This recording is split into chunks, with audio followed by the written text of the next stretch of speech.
நீ சந்தோஷத்தை காணும்படியான கல் புரட்டப்படுகிறது. நீ ஆச்சரியத்தை காணும்படியான கல் புரட்டப்படுகிறது. நீ அற்புதத்தை காணும்படியான கல் உன் வாழ்க்கையில புரட்டப்படுகிறது. விசுவாசிக்கிற பிள்ளைங்க நல்ல வேற மாதிரி கை தட்டணுமே. ஆண்டவரை பார்த்து சொல்லுங்க, ஆண்டவரே அந்த கல் இருக்கிறதுனால தானே என்னால ஹாப்பியா பார்க்க முடியல, என்னால நிம்மதியாய் வாழ முடியல, என்னால நிம்மதியா தூங்க முடியல. அந்த கல் என் வாழ்க்கையை சீரழித்து கொண்டிருக்கிறது. அந்த கல் என் வாழ்க்கையில தடையா இருக்கிறது.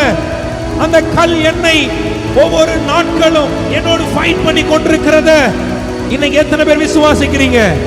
என் ஆண்டவர் இன்னைக்கு உனக்கு தடையா இருக்கிற எல்லா கல்லையும் அவர் புரட்ட வேண்டிய ஒரு வேலையாக இந்த வேலை இருக்கிறது.